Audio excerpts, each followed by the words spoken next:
comprendre la mode régénérative, il faut commencer par comprendre ce que c'est que l'agriculture régénératrice.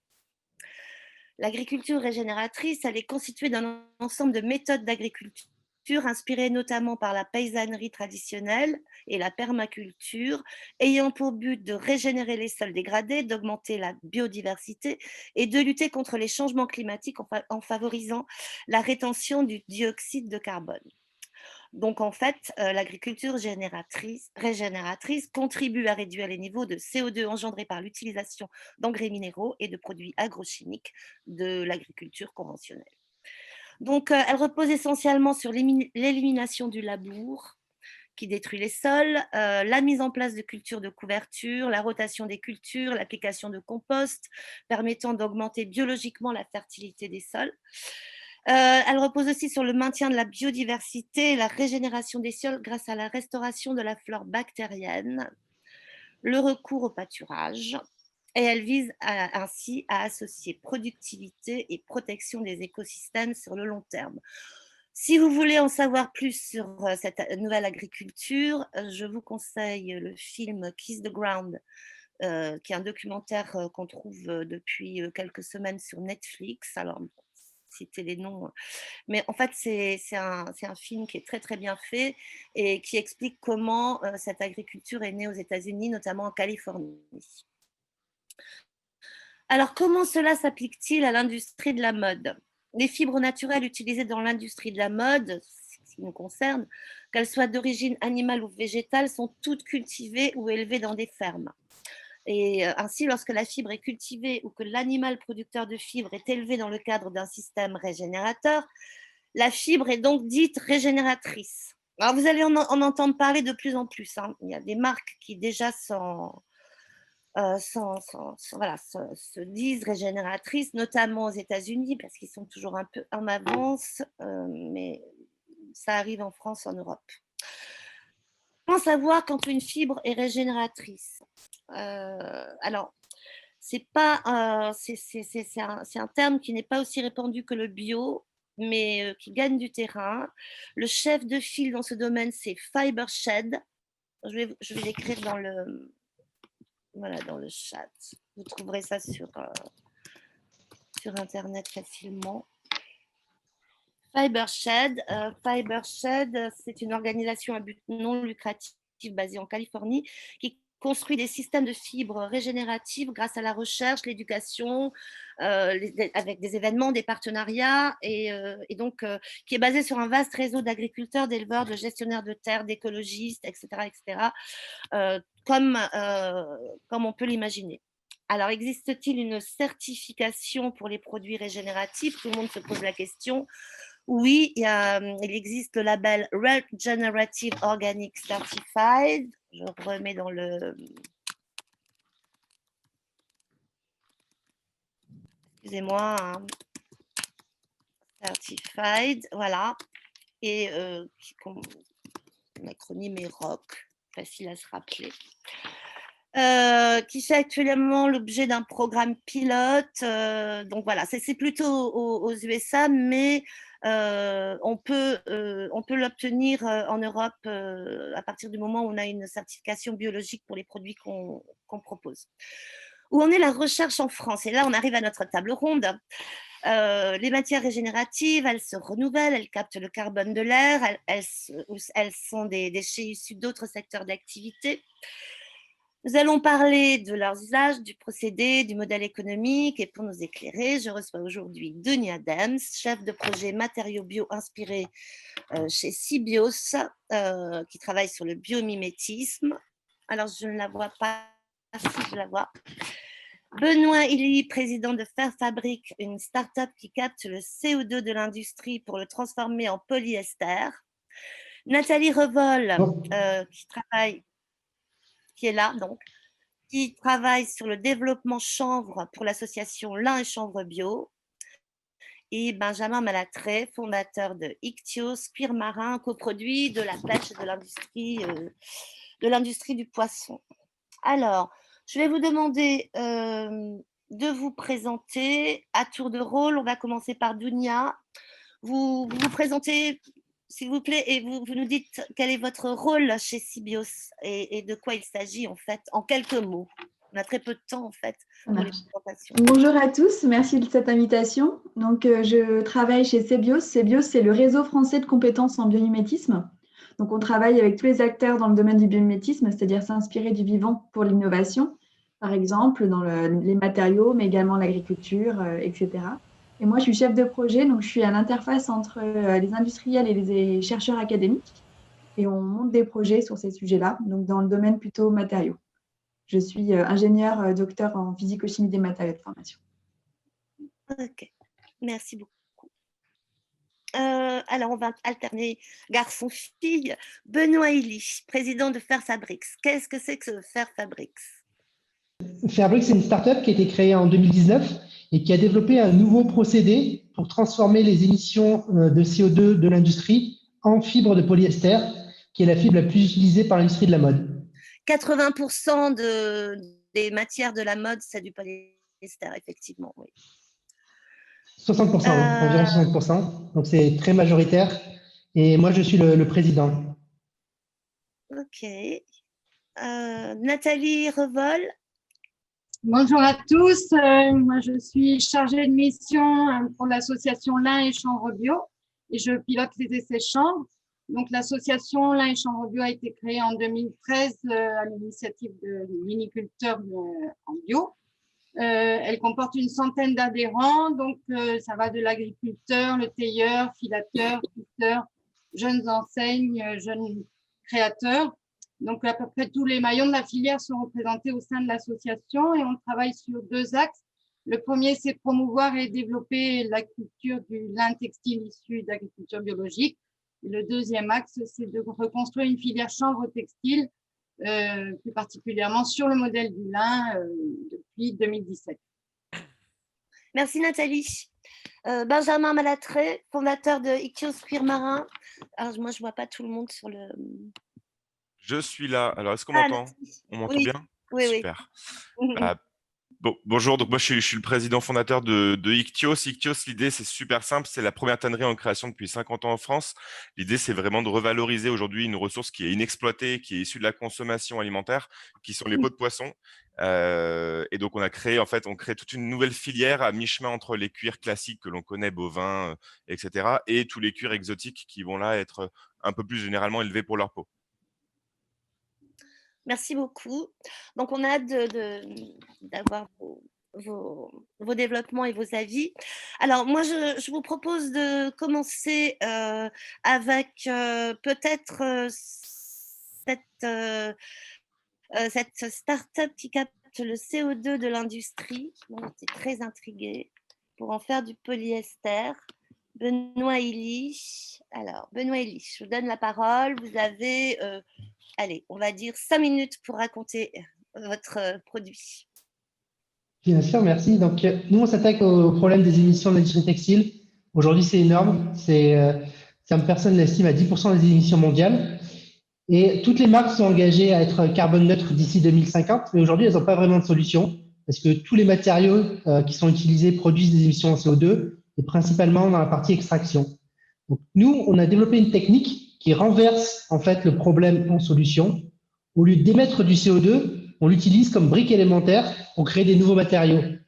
Donc, c'est une technologie de pointe qui a été développée par mon cofondateur Taoufik. Il a une thèse en chimie. Il a travaillé pendant près de 7 ans sur la valorisation du CO2. Il a développé un procédé pour transformer ce CO2 en précurseur du polyester. Donc, dans un sens, pour expliquer les choses facilement, on imite ce que fait la nature si bien. Les arbres, ils captent du CO2 et les plantes, elles captent du CO2 et elles le transforment en fibre naturelle. Nous, on reproduit la même chose en laboratoire. On capture le CO2 et au lieu de le transformer en fibre naturelle, on le transforme en fibre synthétique en utilisant de l'eau et de l'électricité. Donc aujourd'hui, on est au stade du laboratoire. On peut produire quelques dizaines de grammes par jour et on est en train de monter en échelle. Notre but, c'est d'atteindre l'échelle du kilogramme d'ici le début de l'année prochaine. On est en train de faire des partenariats avec des marques. C'est un produit qui a attiré une très forte attention de la part des marques parce qu'aujourd'hui, il y en a beaucoup qui sont sincèrement engagés pour réduire leurs émissions, qui n'ont pas vraiment de solution. quand vous serez prêt, vous allez produire vous-même du textile en polyester ou vous allez vendre cette innovation comment ça va se passer? Au début, on va tout faire. En fait, on va aller du CO2 jusqu'au fil de polyester. Donc, on a tous les partenaires pour faire ça. Mais à terme, on veut être une compagnie qui crée des nouveaux matériaux à partir du CO2. Donc, on voit le polyester comme notre premier matériau, avec le marché de la mode qui est un des meilleurs marchés pour nous pour commencer, parce que c'est un des marchés qui a le plus fort besoin. Mais à terme, potentiellement, on pourrait remplacer tous les plastiques par cette technologie. Alors, il y a beaucoup de questions sur le procédé. Une question, à quoi ressemble la matière finie? Donc, un gros avantage de notre technologie, c'est qu'on ne change pas le produit. Le produit est identique à ce qui est utilisé aujourd'hui. Donc, c'est complètement transparent pour les fabricants et pour les utilisateurs. C'est du polyester qui est très utilisé dans le sport. Tous les maillots de foot sont en polyester. La plupart des chaussures sont en polyester. OK. Mais alors, le polyester, tout le monde sait évidemment que ça génère des micro-particules qu'on retrouve dans les océans, dans les rivières, à la suite des lavages. Est-ce que le vôtre a les mêmes particularités? Exactement les mêmes? Oui, il a exactement les mêmes propriétés. Donc, il y a le même problème des microfibres, mais ce n'est pas vraiment un problème du polyester. C'est un problème de l'industrie textile dans son entièreté. Le coton se dégrade aussi beaucoup plus rapidement que le polyester parce qu'il est moins résistant. Il produit plus de fibres et ces fibres ne sont pas dégradables non plus parce que les matières textiles sont tellement traitées qu'elles deviennent non biodégradables. Il y a des études qui ont montré que dans les fibres qu'on collecte dans la nature, il n'y a que 8% qui viennent du polyester. Tout le reste vient des fibres cellulosiques. OK. Et la fin de vie de ce polyester, nous demande-t-on? C'est une question de Tristan.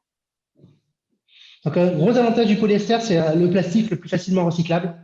Donc, aujourd'hui, c'est très peu fait dans la mode. Il n'y a que seulement 1% des habits qui sont recyclés. Mais il y a de plus en plus de gens qui travaillent sur cette thématique. Donc, il y a une thématique de récolter les vêtements en fin de vie et aussi de les recycler par la suite. Donc, nous, on voudrait se mettre dans une boucle vertueuse où les habits, on fait des habits de qualité qui sont gardés longtemps et qui en fin de vie sont recyclés. Sachant que le recyclage, il y a toujours des pertes. Et donc, on serait la technologie qui apporterait le besoin en plus pour remplacer ces pertes. D'accord. Est-ce que le CO2 est transformé dans les monomères de base qui servent à la polymérisation? C'est ça, oui. Donc, il y a deux précurseurs pour faire du polyester, un alcool, l'éthylène glycol et un acide, l'acide téréphthalique. Et nous, on remplace ces molécules qui sont pétrosourcées par des molécules fabriquées à partir du CO2. OK. Donc, on pourra avoir du polyester recyclé, du CO2, des rejets d'usines. Ça, c'est…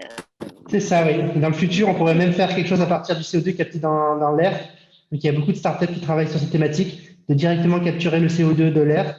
Et on pourrait faire des t-shirts à partir de l'air. Et comment est-il stocké, ce CO2? Donc, c'est un gaz. Et pour le stockage, en général, il est liquéfié. On le met sous forme de liquide et il est stocké en bonbonne. OK. Alors, est-ce que le procédé utilise beaucoup d'eau? Je lis les questions au fur et à mesure, elles arrivent. Oh, mince. On n'utilise que très peu d'eau.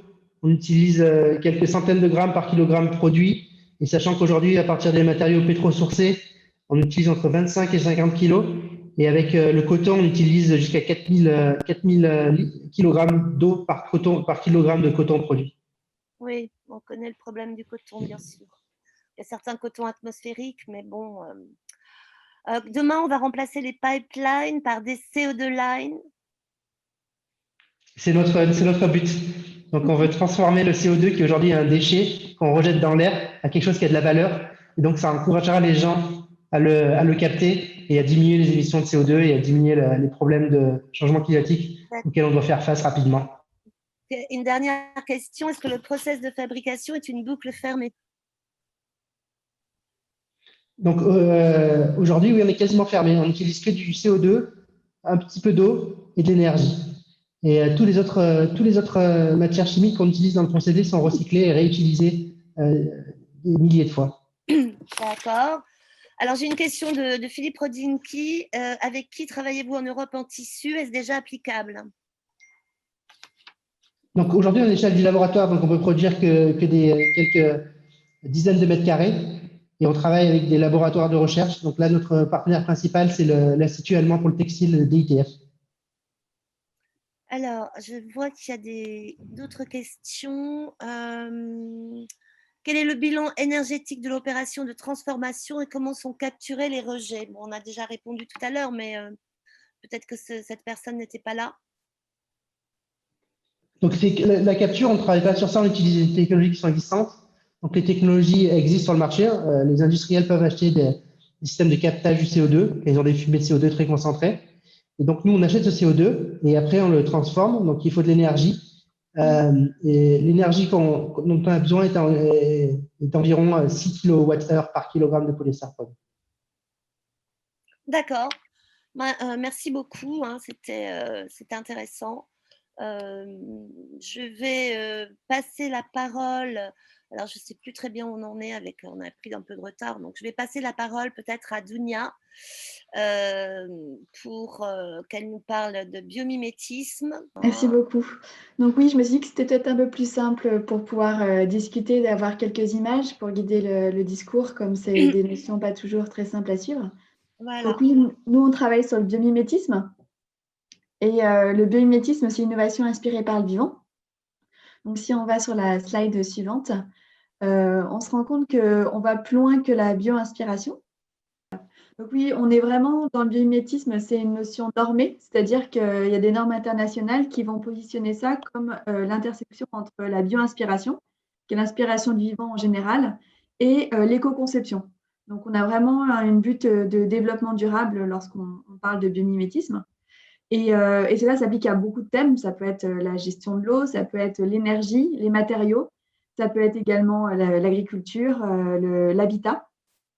Et donc, nous, personnellement, je travaille plutôt dans le groupe matériaux, où là, on va s'inspirer de toutes les fonctionnalités du vivant et comment on peut les reproduire pour d'autres matériaux bio-inspirés.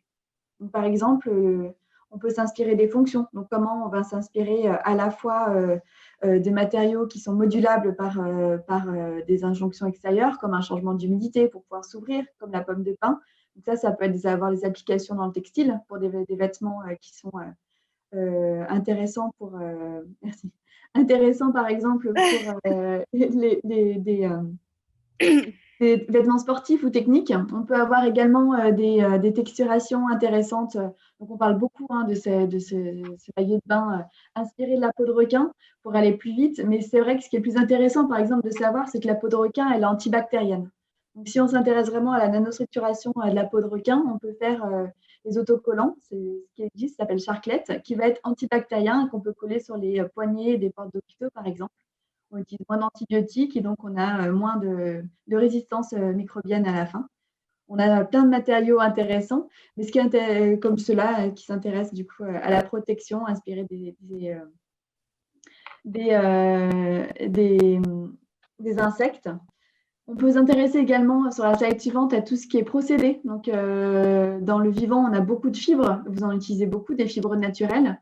Mais il y a également des procédés de manufacture, comment on peut du coup tisser ces fibres, comment on peut regarder comment elles s'interagissent les unes avec les autres, que ce soit le tissage des nids d'oiseaux, des gaines de feuilles de noix de coco, ou des fibres non tissées mais collées les unes aux autres, comme ces cocons de soie de mûrier.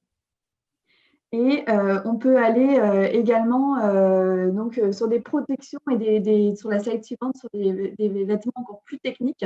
Donc ça, c'est des slides que je faisais, des exemples que je ne connais pas vraiment, mais que je suis allée voir justement pour vous montrer l'étendue des possibilités.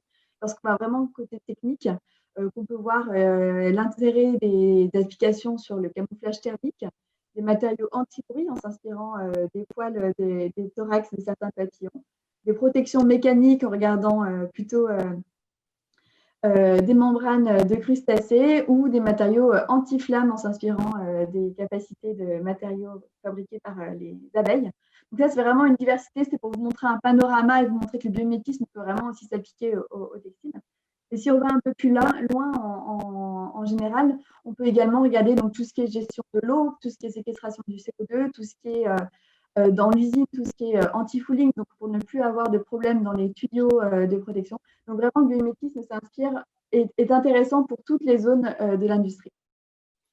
Et donc, nous, le CBIOS, sur la slide suivante, on peut voir qu'on a plein d'actions. Et la mission numéro 1, c'est de fédérer le réseau. On est vraiment une association de 1901 où on a plein d'adhérents et on les réunit régulièrement pour des groupes de travail. On aide à ce que chacun monte en compétences et crée des projets les uns avec les autres.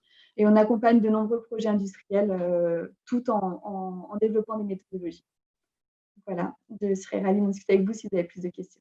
On nous dit, Ariel Lévy nous dit, Dunia Dems, très inspirante et c'est vraiment bien d'avoir des slides de manière générale. Par exemple, je suis une jeune marque, j'ai envie de développer une nouvelle matière, je viens vers vous, comment ça se passe? Je pose les questions du Candide. Oui, non, c'est très bien.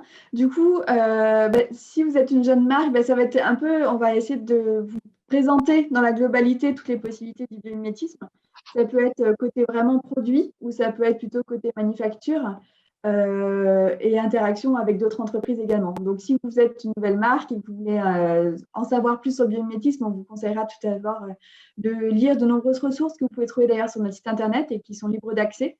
Donc, pour savoir un peu plus sur chacun des paramètres sur lesquels on peut travailler. Et puis, nous, ce qu'on fait régulièrement avec les entreprises, c'est des revues d'opportunités.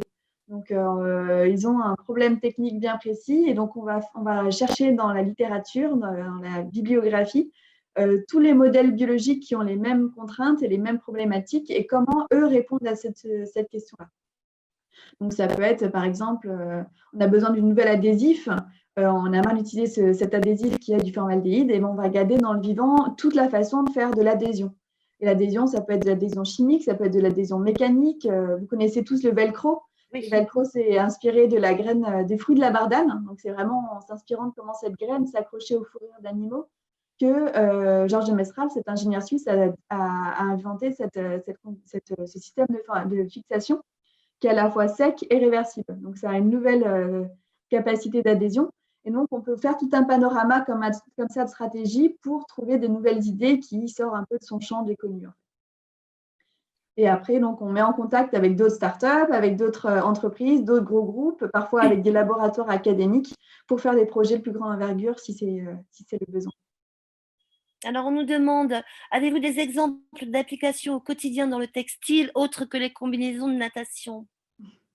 Alors, j'avoue que je n'ai jamais travaillé dans le textile directement. Donc, ça, c'était quelques exemples que j'ai montrés. Donc, évidemment, il y a le velcro. Il y a donc ces matériaux qui s'ouvrent et qui se ferment, les fibres qui sont capables de s'ouvrir et se fermer, comme la pomme de pin, lorsque, par exemple, il y a trop d'humidité. Donc, il y a pour des vêtements de sport, par exemple. Ça, ce sont les matériaux que je connais le mieux. Ensuite, donc, j'avais montré quelques exemples qui étaient plus dans les vêtements vraiment techniques. Je sais qu'il y a pas mal de recherches, par exemple, pour tout ce qui est NASA et aérospatial, ou tout ce qui est militaire, tout ce qui est camouflage, tout ce qui est protection par balle, etc. Donc là, il y a pas mal de recherches sur tout ce qui est nacre, par exemple. Donc oui, il existe pas mal de choses dans le côté technique. Après, il y a tout ce qui est esthétique également, la couleur structurale, donc arrêter de mettre des pigments chimiques, mais regarder plutôt comment interagir avec la lumière pour faire des nouvelles couleurs. Ça, c'est les exemples que je connais et qui sont existants. Mais après, il existe de nombreuses recherches, par exemple à l'ENSATE, qui est une école de textile à Lille, où ils travaillent justement vraiment avec ce lien avec le vivant, à la fois côté matières premières, process et matériaux finaux. Okay. Également, les travaux de Madame Collet qui sont intéressants en Angleterre sur le textile et plus les biotechnologies et l'interaction avec le vivant. Alors, il y a les questions qui arrivent.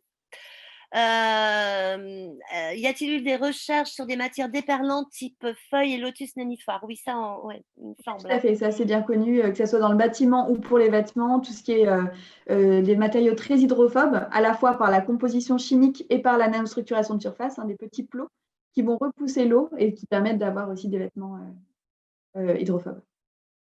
Alors, qu'est-ce que j'ai une autre question peut-être Je vois qu'on parle d'applications plutôt expérimentales. C'est vrai qu'on est quand même pas mal du coup dans les recherches puisque c'est quelque chose de nouveau, cette ouverture du biomimétisme à tous les champs d'application. Ça fait une dizaine d'années en fait. C'est ça. Le biomimétisme en soi, ça date d'avancée, ça fait des années, mais le fait qu'on généralise la démarche, qu'on mette en place des outils pour que chacun puisse s'en saisir, chacun puisse s'y mettre à son niveau et qu'il puisse du coup avoir toutes les ressources à sa disposition. C'est assez récent. Et en effet, on travaille justement, nous, à ce que ça devienne quelque chose de beaucoup plus commun et que chacun puisse le faire, puisque justement, quand on s'inspire du vivant, on est de base beaucoup plus en accord avec l'environnement. C'est vraiment de base. Et donc, c'est important pour nous que ça soit accessible à tous. Merci Dunia. Donc, si vous voulez continuer cette conversation avec Dunia, vous pouvez peut-être trouver son mail sur le site sibios.fr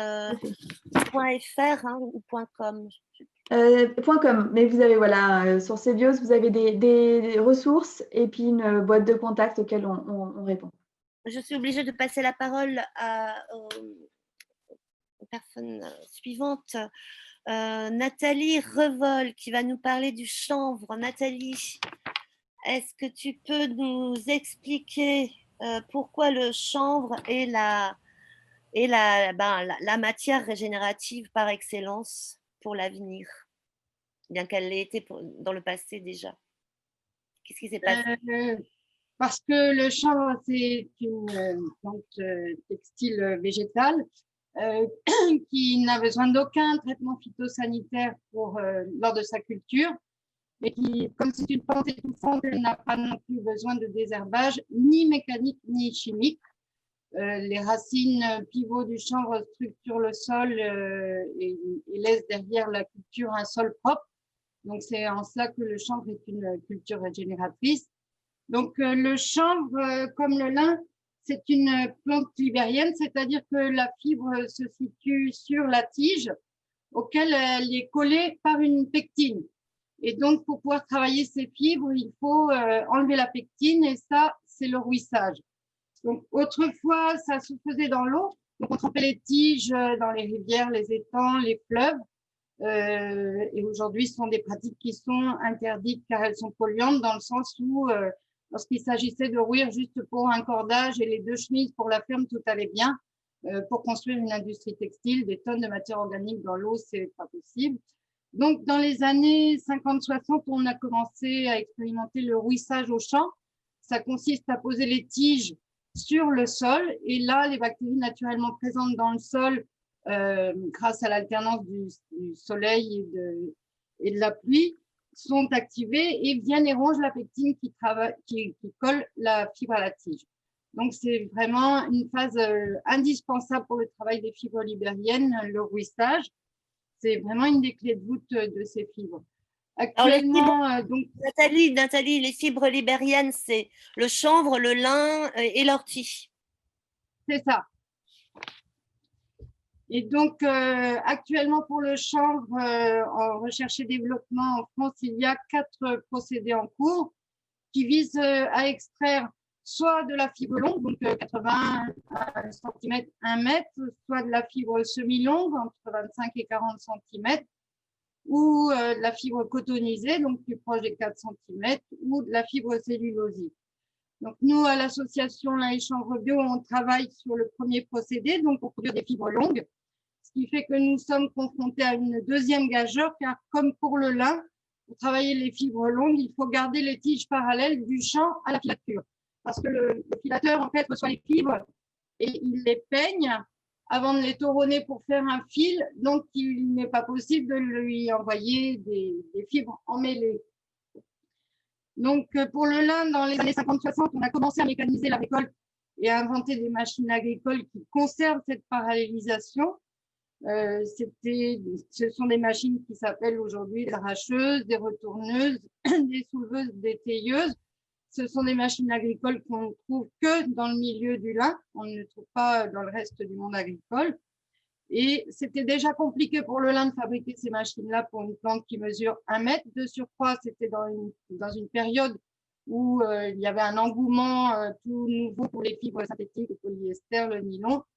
Et donc, du coup, de telles machines n'ont pas vu le jour pour le chanvre qui mesure de 2 à 3 mètres et qui complique très nettement la problématique.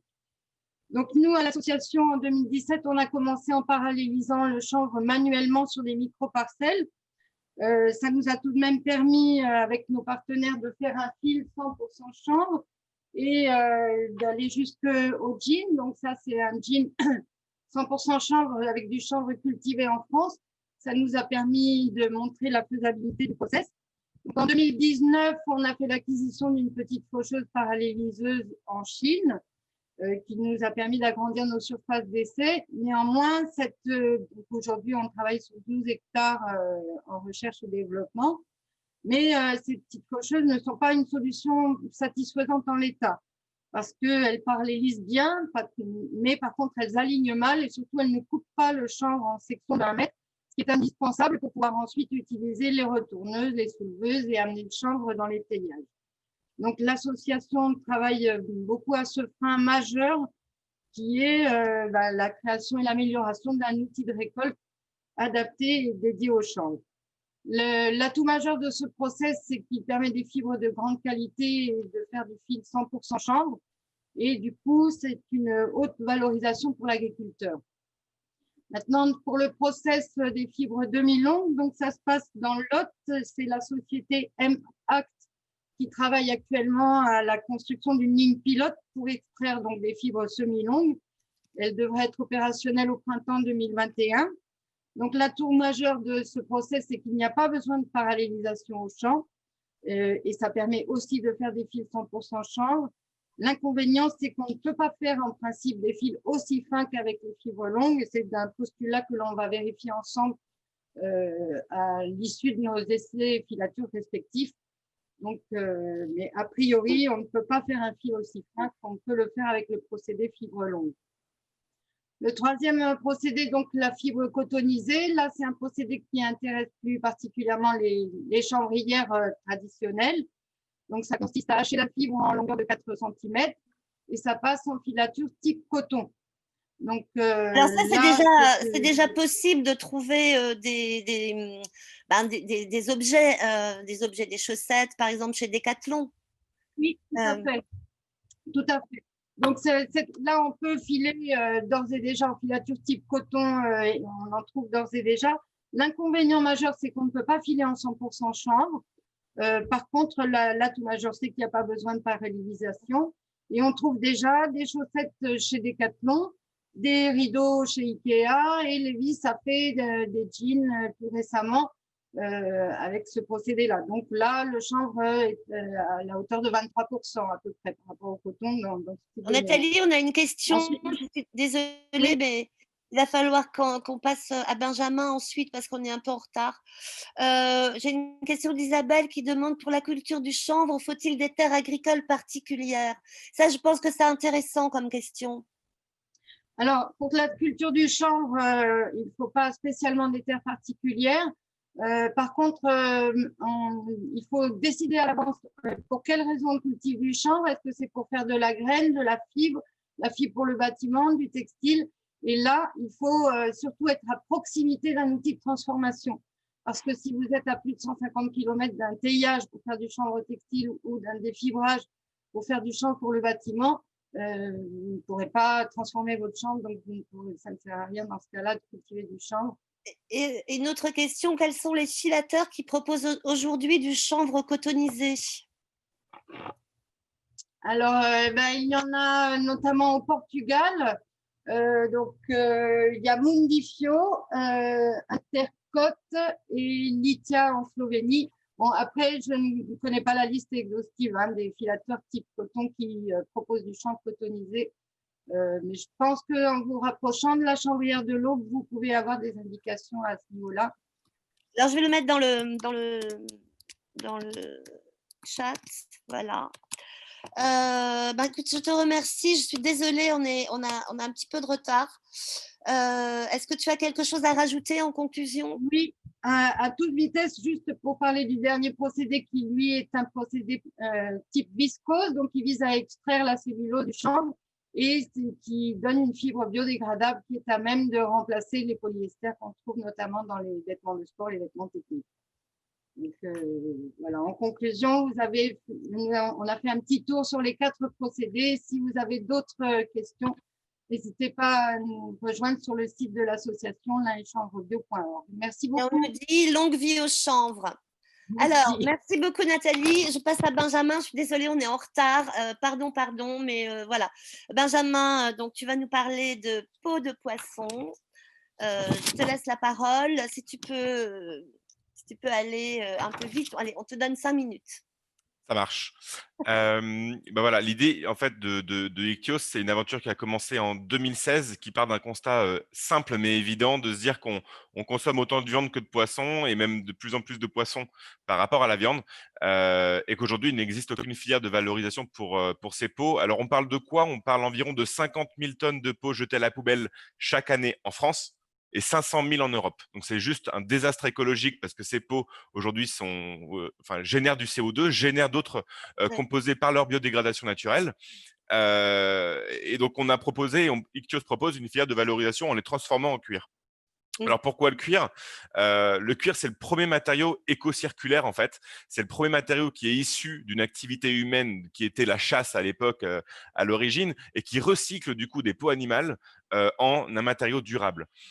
Chez Ichthyos, on a vraiment décomposé du coup en 3 angles cette notion de l'environnement, de l'éco-responsabilité en fait qu'on appelle de bon sens et d'engagement chez nous, notamment dans un premier temps sur l'approvisionnement en utilisant des matériaux les plus locaux possibles. Aujourd'hui, nos cuirs sont des pots, sont des pots transformés qui sont issus des restaurants qui sont situés à moins de 5-10 km de la tannerie, notamment dans les restaurants sushi shop, donc toujours accolés en fait à une consommation alimentaire. Ce ne sont pas des pots qui sont élevés pour des animaux qui sont élevés pour leur peau, et c'est tout l'intérêt. L'idée, c'est de pouvoir vraiment mettre en place depuis le début du produit une traçabilité sur le produit. Et ensuite, un deuxième aspect qui est vraiment le procédé de transformation, où là, on va utiliser un maximum de ressources renouvelables, enfin substituer un maximum des composés utilisés naturellement en tannerie par des composés renouvelables, que ce soit sur l'énergie, sur l'eau, mais également sur les tanins. On va utiliser des tanins végétaux pour des transformations à base de racines, de feuilles, d'écorces, d'arbres, ou basé sur les polyphénols plutôt que basé sur des métaux ou d'autres composés. Heu et on parle du coup de tannage végétal. Le tannage ne sera jamais végan parce que par définition, le cuir est animal, sinon ce n'est pas un cuir. Mais on a vraiment du coup quand même un procédé végétal qui vient transformer la peau en cuir. Donc aujourd'hui, on développe ces process-là sur des cuirs de saumon, le squama, les l'esturgeon ou bien même la carpe. Et on développe un nouveau cuir chaque année. C'est vraiment la création d'une nouvelle filière pleine de nouvelles ressources, pleine de nouveaux grains, et du coup qui vient stimuler un peu la créativité des marques en fait. Un troisième aspect, et qui est indissociable des 2 premiers, mais qui est un des plus importants, et qui est ce pourquoi le cuir a vraiment une importance particulière, et c'est un produit qui est vraiment utilisé dans les matériaux, notamment du luxe. C'est un matériau qui a une durée de vie de moyenne de 20 ans. Et là, on est sur une donnée centrale parce que si on divise l'impact, on va dire, natif du procédé de l'approvisionnement du produit par sa durée d'utilisation, par rapport à un produit qui va durer 2 ans, on va avoir un impact 10 fois plus inférieur. La durée de vie du produit est largement à prendre en compte, tout autant que le procédé de transformation et l'approvisionnement. Et c'est pour ça que du coup, on a vraiment la synergie de ces 3 piliers qui viennent nous diriger dans la création d'Ichthyos et dans son développement. Alors aujourd'hui, on accompagne du coup les marques à vraiment transférer et à répondre aux besoins des nouveaux consommateurs, des nouvelles générations, de transférer la valeur initiale du luxe qui était cachée dans la rareté d'une peau vers des animaux rares, des choses qu'on tolère de moins en moins, vers des engagements de transparence, d'environnement, de traçabilité, de production locale. Et c'est tout cet héritage en fait qu'on co-crée aujourd'hui avec les marques, et qui est porteur de bon sens, d'innovation et de créativité, encore une fois. Merci beaucoup. Vous n'avez pas parlé des teintures, Benjamin. C'est ça. Alors au niveau des teintures, on a différentes gammes. Une première gamme qui se base en fait sur l'utilisation de tanins qui sont eux-mêmes colorants en fait naturellement. La problématique des pures teintures végétales, et ça c'est ce qu'on explique bien dans nos gammes, c'est qu'on a du coup une difficulté à la reproductibilité. Alors, produire 2 fois la même couleur avec un tanin végétal est difficile aujourd'hui sur le cuir. Et également, une difficulté de la tenue à la lumière. Les pigments naturels résistent très mal à la lumière aujourd'hui et ne tiennent pas, justement les 20 ans, de la durée de vie du matériau. Donc même dans le choix, des teintures, on a également des teintures qui sont exemptées de métal, de toute façon, c'est une évidence, mais qui se basent, sur des composés plus conventionnels, mais qui vont durer longtemps. Alors, ces cuirs sont-ils destinés seulement à la haute couture et au luxe? Alors aujourd'hui, oui, parce que les capacités de production, elles sont encore, relativement, modérées. On est sur quelques dizaines de milliers et tout doucement, on tend vers la centaine de milliers de cuirs par an. Mais l'idée, c'est de vraiment, voilà, développer cette filière, de pouvoir justement, proposer ces matériaux sur différentes applications. Mais non, aujourd'hui, on en travaille sur de la chaussure, on en travaille sur de l'horlogerie, on en travaille du packaging, dans l'ameublement et même dans la cosmétique. Enfin, il y a vraiment un nombre d'applications qui est juste impressionnante et sans parler des spécificités des cuirs marins qui sont leur haute résistance de par la structuration naturelle de la fibre. Donc il y a des vrais intérêts, techniques et esthétiques, plus qu'environnementaux. Ok, bon, je crois que c'est le mot de la fin.